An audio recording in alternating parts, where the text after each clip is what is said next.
Claudia, qué gusto verte tan contenta. Seguramente es porque muchas y muchos estudiantes vieron la última sesión que grabamos. Sí, Gabriel. Y nos han mandado comentarios muy interesantes. Justo estaba pensando en lo maravilloso que es mi celular. Es como magia y te facilita la vida para comunicarte. Ver videos interesantes, dar clases. Espera.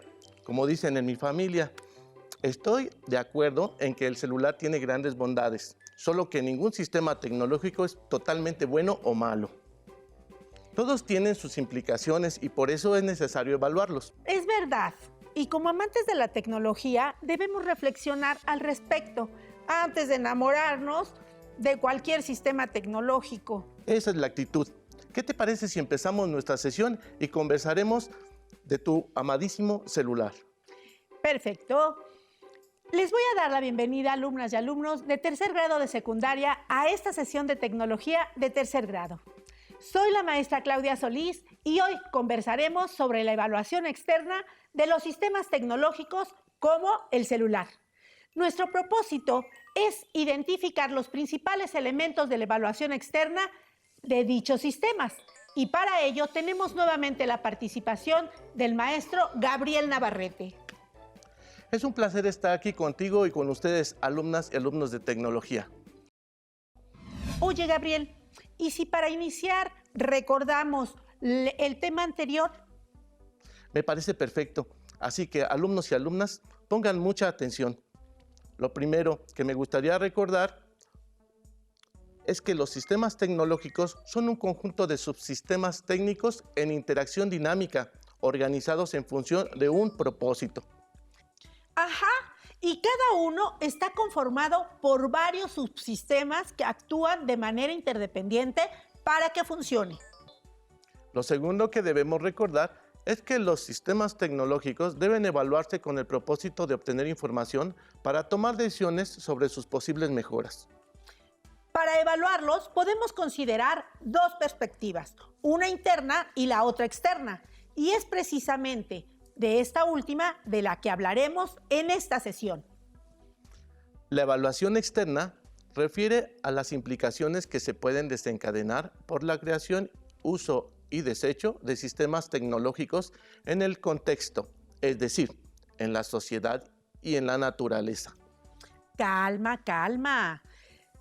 Entonces, por eso me dijiste que antes de seguir alabando mi amado celular, es necesario evaluarlo como el sistema tecnológico que es.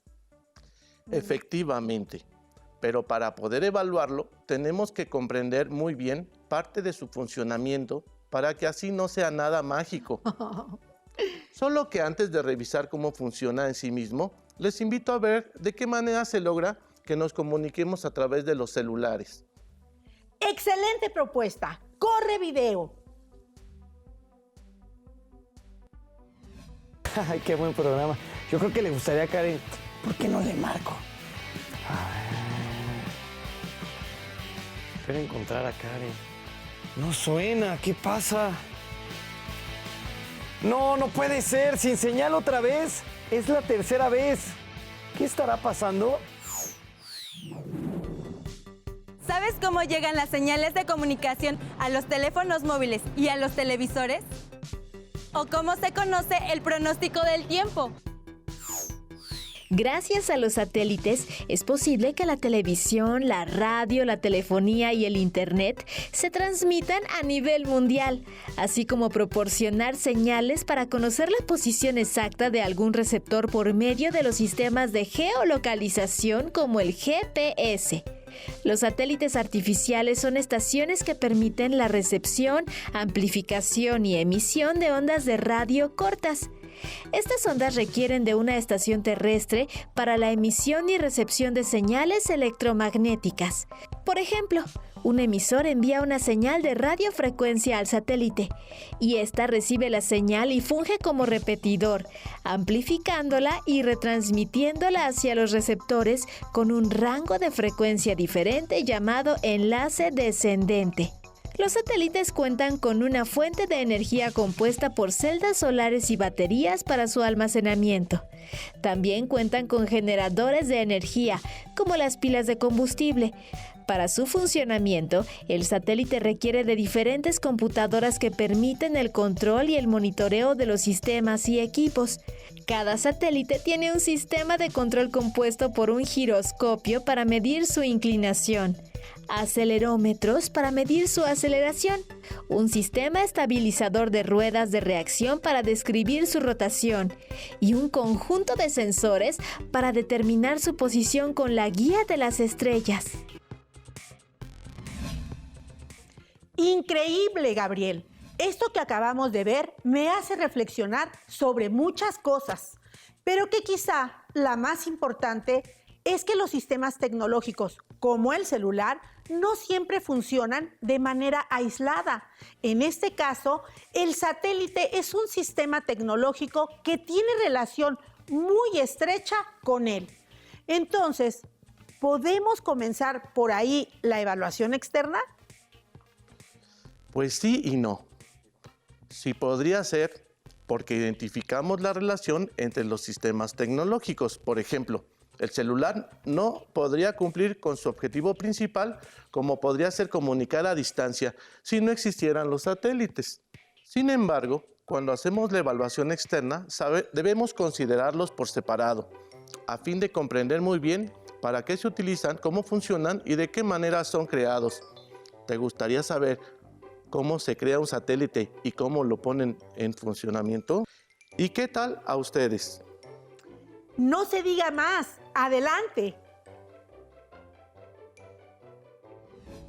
Para construir un satélite geoestacionario se necesita de la participación e interacción de especialistas de diferentes áreas.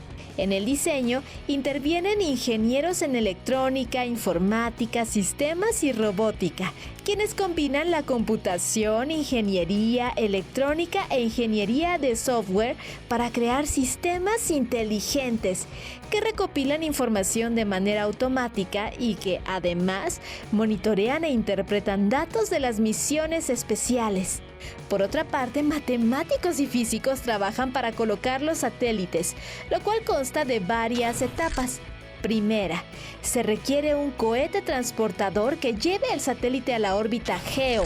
Segunda, los matemáticos y físicos calculan la velocidad de dicho cohete para colocarlo en la órbita circular de baja altura, a 300 kilómetros sobre la superficie terrestre. Tercera, los ingenieros toman en cuenta la fuerza gravitatoria y la fuerza centrípeta para que el satélite mantenga su órbita alrededor de la Tierra.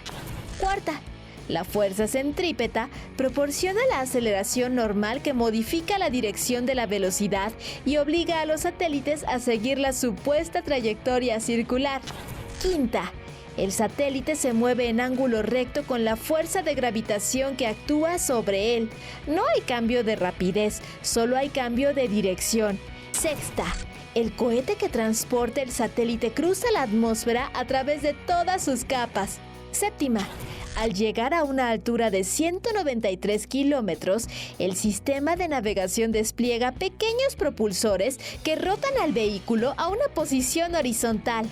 Octava, al llegar a los 700 kilómetros de altura, se suelta el satélite separándolo del cohete. Y novena, en un punto de esa órbita se encienden los motores, aumentando la velocidad del satélite para colocarlo en la órbita de transferencia. ¡Impresionante! Prometo que cada vez que vuelva a ver las barritas en mi celular que indican que tengo señal, no volveré a decir que es magia. Después de ver esto sobre los satélites, observo que hay una serie de procesos técnicos y una gran cantidad de especialistas que intervienen para que pueda comunicarme a través de este dispositivo. Ya me contagiaste tu emoción. ¿Qué te parece si hacemos la evaluación externa de los satélites? Así lo vamos poniendo en práctica.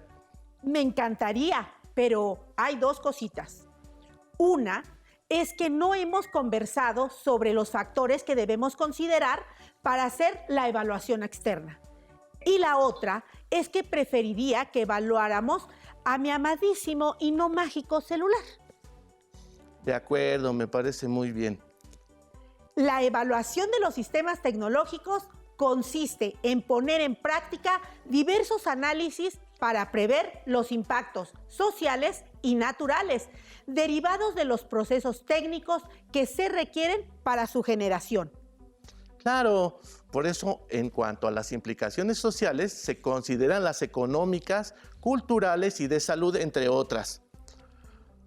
Comentemos a qué se refiere cada una y cuando hagamos el análisis de tu amado celular veremos ejemplos muy concretitos. Perfecto, comencemos con el factor económico. Este refiere así el desarrollo del sistema tecnológico. Beneficia o perjudica a la comunidad. Por ejemplo, si su generación crea nuevos empleos permanentes, entonces beneficia a la comunidad.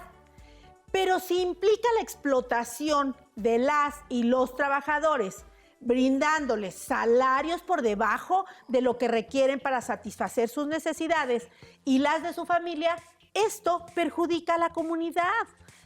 Además de si el precio con el que se comercializa un producto o servicio genera inequidad por ser inaccesible o si se buscan opciones para abaratarlos y más personas puedan acceder a ello.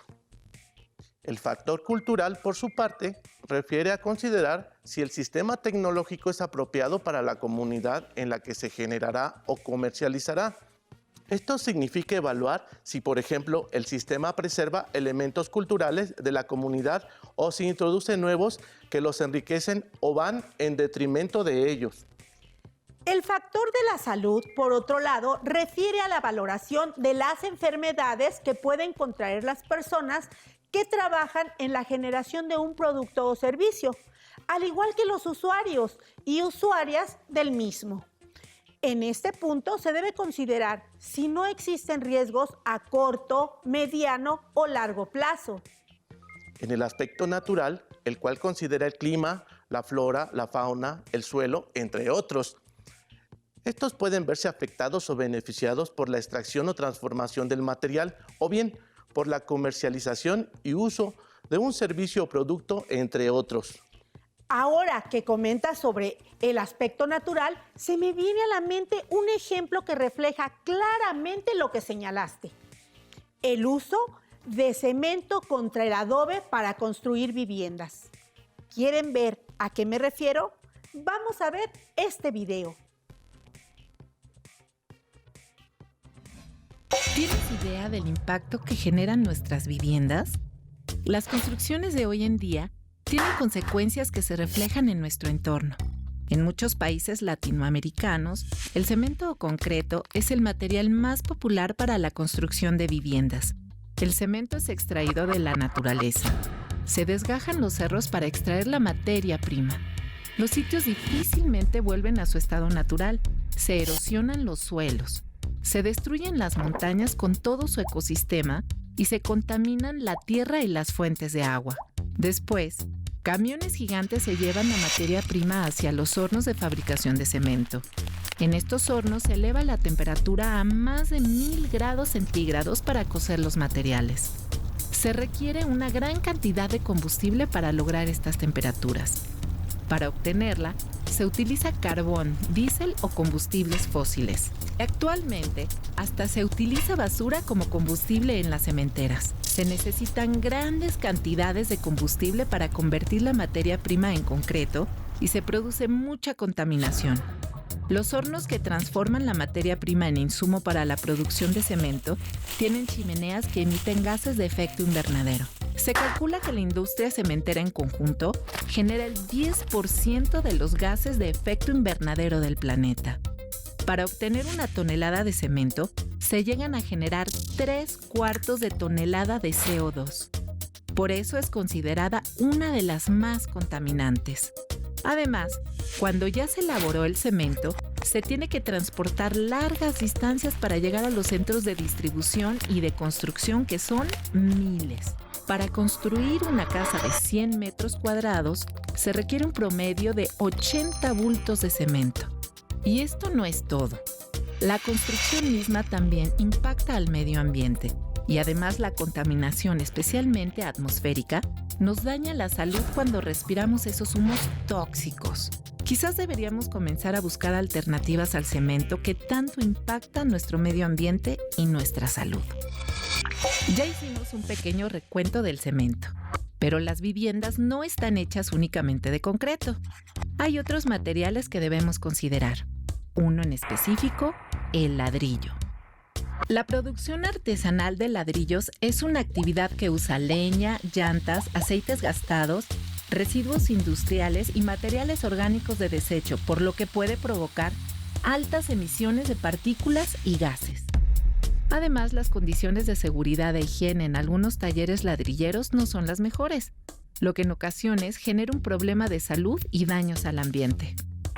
Entre los contaminantes encontrados en las industrias ladrilleras están óxido de azufre, óxidos de nitrógeno, hidrocarburos y dióxido de carbono. Se calcula que la producción de ladrillos puede generar altas concentraciones de contaminantes que llegan a tener el equivalente a más de 200 puntos en el Índice Metropolitano de la Calidad del Aire, IMECA. Uy, Claudia, qué importante es considerar las implicaciones en la naturaleza de cualquier producto o servicio que se genera. Así es, Gabriel. Entonces, en resumen, la evaluación externa es una valoración de las necesidades sociales de un país o de una comunidad, pues trata de determinar si una región, estado o comunidad estará mejor o peor al desarrollar un producto o servicio. Es importante porque nos permite determinar las implicaciones de un sistema tecnológico en cuanto al proceso de generación, uso y desecho del producto o servicio, tomando en cuenta los factores que hemos compartido. Bueno, y ahora que ya conocemos más sobre la evaluación externa, ¿estás de acuerdo si ahora sí hacemos la del celular? Sí, comencemos con este video. La necesidad hace que utilicemos mucho los teléfonos celulares. Por esta razón, la vida útil de mi batería se acabó. Ya no se puede recargar y no la puedo tirar a la basura porque he escuchado que contamina. Aunque sé que cada año millones de baterías se desechan en todo el mundo. ¿Cuánto contamina un objeto tan pequeño? ¿Y qué impacto ambiental causa? En el mundo hay alrededor de 5.000 millones de teléfonos celulares y esta cantidad sigue creciendo. Todos ellos son dispositivos electrónicos que consisten de varias partes, entre ellas una cubierta protectora que rodea la pantalla, llamada carcasa, botones, pantalla de visualización y diversos componentes electrónicos. Por tal razón, para fabricarlos, se requiere de la participación de muchas personas, de varias etapas de producción y de materias primas que se obtienen de distintas partes del mundo. Particularmente, la extracción de materias primas suele causar problemas ambientales y sociales. Por ejemplo, el coltán, mineral de color negro que se utiliza para producir los condensadores electrónicos, se extrae principalmente de las reservas que se ubican en la República Democrática del Congo, las cuales representan el 80% a nivel mundial. Sin embargo, su extracción causa severos problemas de deforestación, graves daños a la fauna y contaminación de ríos y lagos. Además, la extracción del coltán genera situaciones laborales muy injustas en las que se violan los derechos humanos, puesto que es un trabajo prácticamente esclavizante. Del coltán se obtienen el niobio y el tantalio, dos superconductores capaces de almacenar carga eléctrica y liberarla cuando se necesita, y que tienen alta resistencia a la corrosión, por lo que son imprescindibles para la fabricación de los teléfonos celulares. Brasil posee cerca del 90% de las reservas mundiales de niobio, específicamente en el estado de Minas Gerais, y China es el país líder en la importación de este mineral. En Brasil, la explotación laboral resultante de la obtención del niobio ha afectado a varias poblaciones indígenas, ya que han tenido que abandonar sus comunidades de origen debido a los diferentes problemas ambientales. Por ejemplo, la contaminación de suelos y de aguas subterráneas y superficiales, la cual a su vez ha ocasionado la muerte de plantas, animales y personas, tras contraer diferentes enfermedades. Otro de los factores negativos que conlleva la fabricación de celulares es el alto consumo de energía eléctrica que se requiere en los procesos y en el uso de maquinarias y herramientas. Además, este consumo de energía continúa durante el uso de los aparatos, pues es necesario para realizar las llamadas, enviar mensajes de texto y transmitir datos a través de las redes de servicios inalámbricos. Por tal motivo, además de recargar la batería periódicamente, es necesario adquirir otra en cuanto la anterior haya agotado su vida útil. Cuando los teléfonos celulares dejan de funcionar, se desechan y se convierten en residuos contaminantes que contienen sustancias tóxicas y dañinas, tanto para el medio ambiente como para la salud de todos los seres vivos, y que, además, tardan cientos de años en degradarse. Tan solo en México se generan 411 toneladas diarias de basura electrónica, entre la cual se encuentran muchos teléfonos celulares. ¿Qué les pareció? Como pudieron ver, todos los factores que mencionamos sobre la evaluación externa se relacionan. Los separamos para analizarlos, pero siempre se entrelazan. Solo me gustaría complementar el análisis que vimos en el video con el aspecto cultural.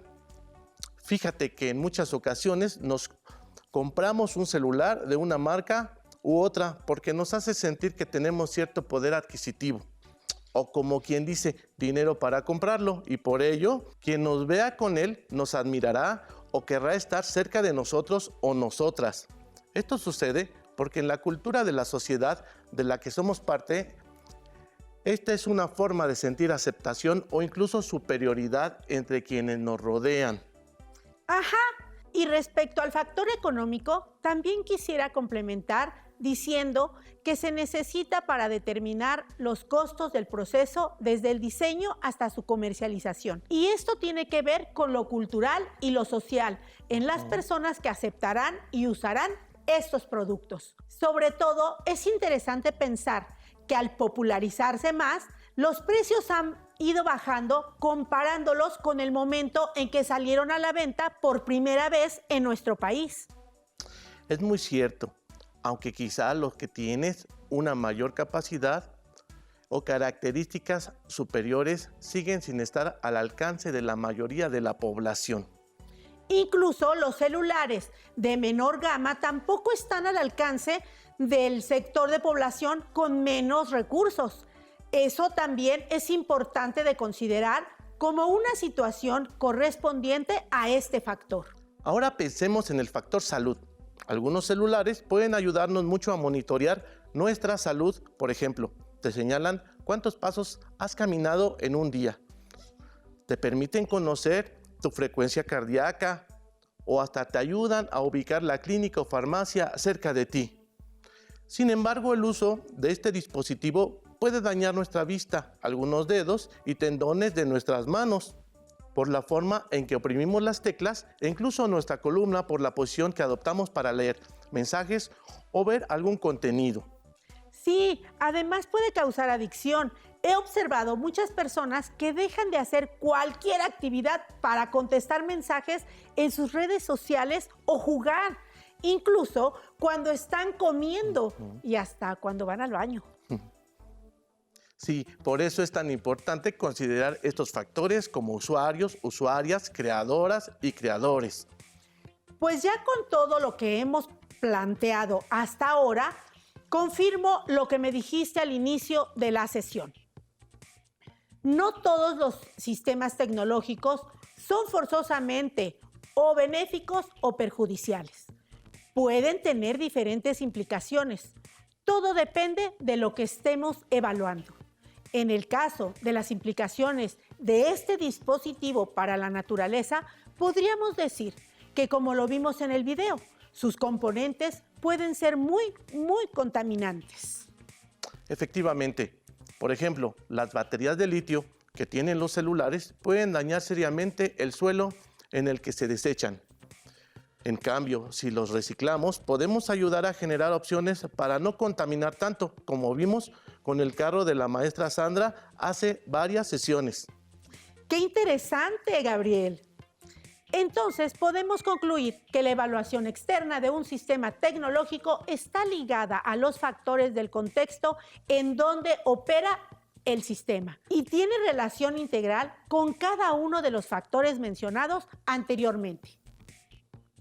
Ahora que ya hicimos una breve evaluación externa del celular, les invitamos a que hagan la suya. Sí, elijan un producto o servicio que cumpla con lo que consideramos como sistema tecnológico y para que sea más fácil, puede estar relacionada con el énfasis de tecnología que cursas. Recuerden que siempre, para comenzar a hacer la evaluación externa de un sistema tecnológico, deben tener en cuenta las siguientes preguntas. ¿Cómo funciona? ¿Cuál es el proceso técnico que se lleva a cabo para generarlo? ¿Qué implicaciones culturales, económicas y de salud tiene en quienes participan en su creación y en sus usuarios y usuarias? ¿Qué implicaciones en la naturaleza tiene su creación, uso y desecho? Después, reflexionen sobre la importancia de la evaluación externa de los sistemas tecnológicos que usan o generan en su vida diaria. También pueden reflexionar sobre cómo mejorar el sistema tecnológico que hayan elegido para reducir los posibles daños o riesgos que cause su generación, uso y desecho. Una vez que hayan hecho estas actividades, les sugerimos que inviten a su familia a realizar la evaluación externa de un sistema tecnológico con ustedes y no olviden compartir sus hallazgos con su maestra o maestro de tecnología. No se pierdan la próxima sesión. ¡Hasta pronto! Si tienes dudas o necesitas ayuda, llama al Centro de Apoyo Pedagógico a Distancia. El número de teléfono para secundaria es el 55 36 01 71 23. Si requieres consultar los libros de texto en versión digital, recuerda que los puedes encontrar en la página conalitec.cep.gov.mx. Y recuerda que también cuentas con el sitio aprendeencasa.cep.gov.mx, en donde podrás ver nuevamente los videos de los programas y además encontrarás actividades para fortalecer tus aprendizajes. También te invitamos a que consultes la plataforma nuevaescuelamexicana.cep.gov.mx.